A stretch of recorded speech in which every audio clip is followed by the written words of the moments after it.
आज की कहानी एक ऑटो ड्राइवर की है। रात के 1 बजे उसे एक औरत का फ़ोन आया था।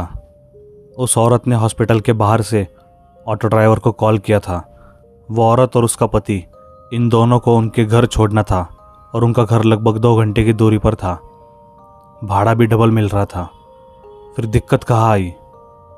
वो रात कुछ ऐसी रात थी जो वो ऑटो ड्राइवर अपनी ज़िंदगी में नहीं भूल सकता।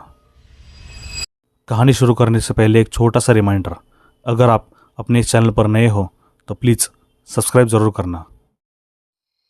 अशोक ऑटो लेके रात के 10 बजे घर से बाहर निकला।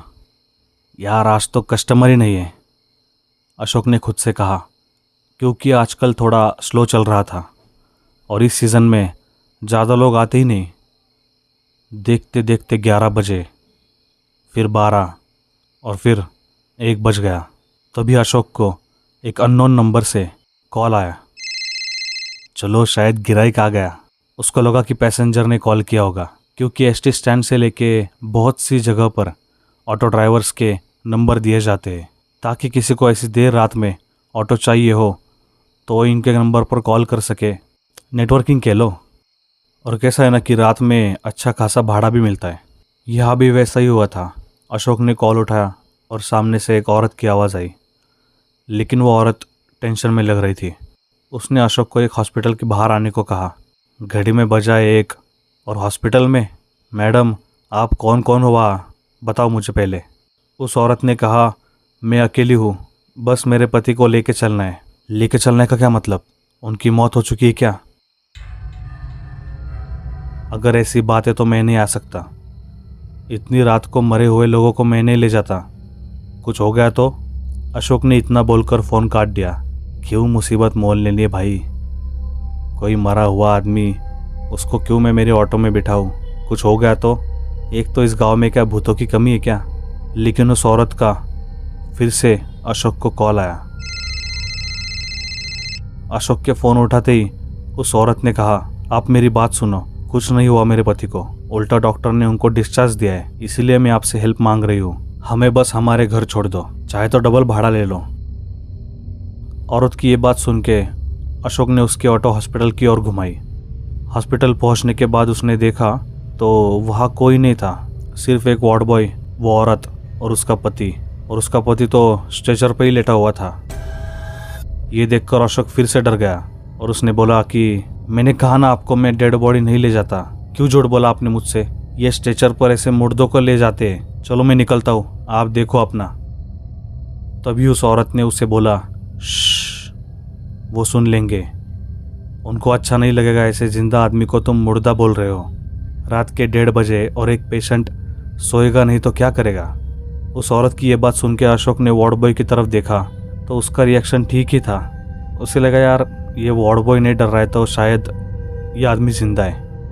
और उस औरत ने फिर से कहा, सच में मेरे पति सोए हैं, आप बस जल्दी हमें घर छोड़ दो।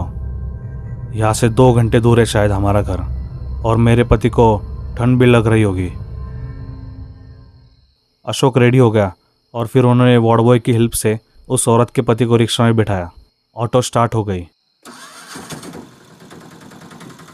उस औरत ने ऐसे ही अशोक से पूछा कि आप अभी हमें छोड़ने के बाद फिर से यहाँ लौटोगे? मतलब फिर से 2 घंटे? फिर तो सुबह हो जाएगी, दिक्कत तो नहीं होगी आपको? अशोक ने पहले सोचा कि यार ये मुझसे ऐसे सवाल क्यों कर रही है, क्या चल रहा है इसके मन में। लेकिन जाने दो, अपने को क्या करना है, डबल भाड़ा मिल रहा है ना, वही काफ़ी है।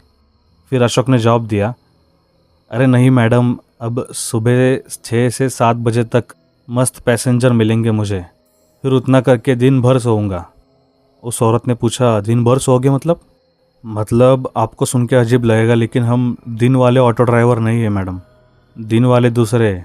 दरअसल यहाँ ऐसा ही होता है कि शहर से बस आती है रात के 3 बजे 5 बजे, तभी ऑटो वालों को बड़े बड़े कस्टमर मिलते हैं, जैसे अभी आप भी हो।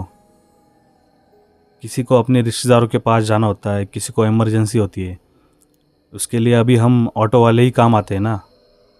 वैसे मैडम भाड़ा डबल है। और कैसा है ना कि रात को ज़्यादातर लोग शहर से आते, तो उनको यहाँ के रास्ते भी पता नहीं होते। कभी गांव का डिस्टेंस नज़दीक होता है, कभी दूर होता है। मैं तो सारे कस्टमर करता हूँ। आने वाली लक्ष्मी को कौन मना करता है। यहाँ पर शहर जैसा नहीं है कि 12-1 बजे तक रात के चहल पहल रहती, ऐसा नहीं रहता। यहाँ 8-9 बजे तक सारे दुकान बंद होने लगते और रास्ते पर मुश्किल से कोई दिखता है। हर जगह सन्नाटा होता है। और सच कहूँ तो यही खासियत है ऐसे गाँव की या फिर छोटे शहरों की। नहीं तो बड़े बड़े शहरों में भीड़ भाड़ रहती है बस। वैसे मैडम, आप तो बस से भी नहीं आई, फिर इतनी रात को आप उस हॉस्पिटल में क्या कर रही थी अपने हस्बैंड के साथ?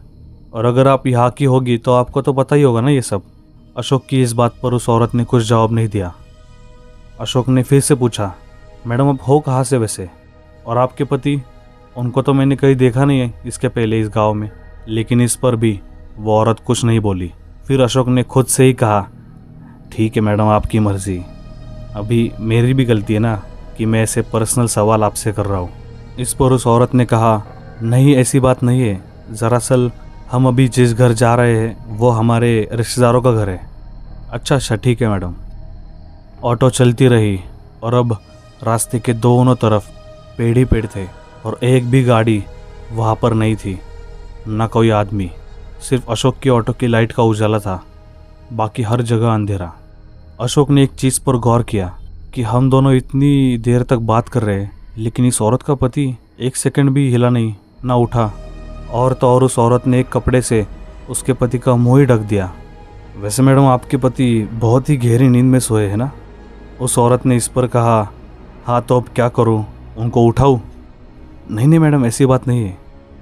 यार, इसके पति का नाम लिया तो यह औरत गुस्सा ही हो जाती है, अशोक ने यह मन में कहा। फिर थोड़ी देर बाद अशोक की पत्नी का उसे फ़ोन आया। उसने उठाया और पत्नी ने पूछा, आपने खाना ठीक से खाया नहीं आज? कुछ लो स्टैंड पे जाके। अशोक ने बोला, अब रात के 2 बजे कहाँ कुछ मिलेगा, और वैसे भी आजकल इतनी भूख नहीं लगती।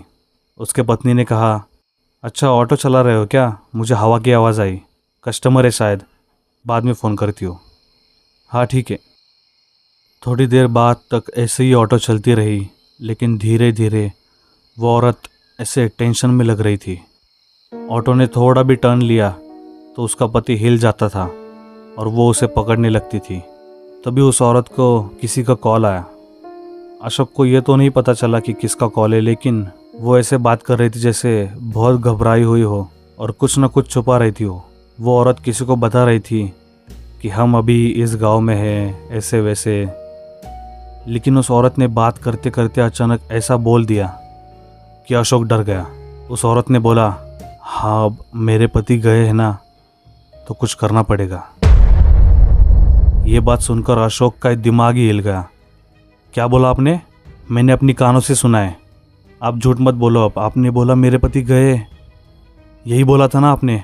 आप अशोक इतना घबरा गया था कि उसकी सांसें तेज होने लगी। उस औरत ने अशोक से बात करने की कोशिश की, लेकिन उसी वक्त अशोक ने अचानक से जोर से ब्रेक मारा और ऑटो आउट ऑफ बैलेंस होकर साइड पे गिर गई। अशोक जैसे तैसे वहां से उठ के भाग गया। उसने मुड़कर भी नहीं देखा।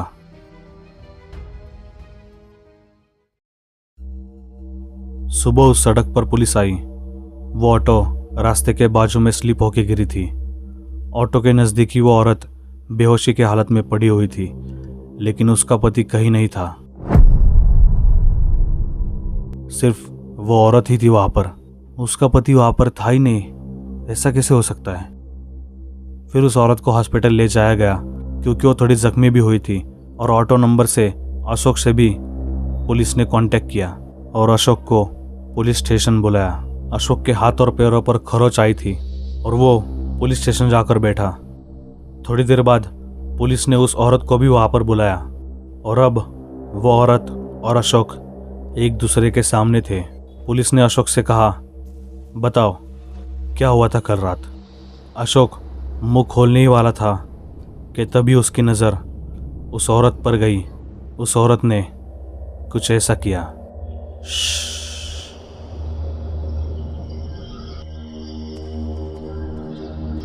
तो ये थी आज की कहानी। अगर आपको ये कहानी अच्छी लगी हो तो वीडियो को लाइक कीजिए, अपने दोस्तों के साथ शेयर कीजिए, और अगर आप अपने इस चैनल पर नए हो तो प्लीज़ सब्सक्राइब ज़रूर कीजिए, क्योंकि मुझे ज़रूरत है। आपके पास ऐसे ही सच्ची कहानियाँ हो तो आप मुझे इस मेल आईडी पर मेल कर सकते हैं या फिर इस इंस्टाग्राम हैंडल पर डीएम कर सकते हैं।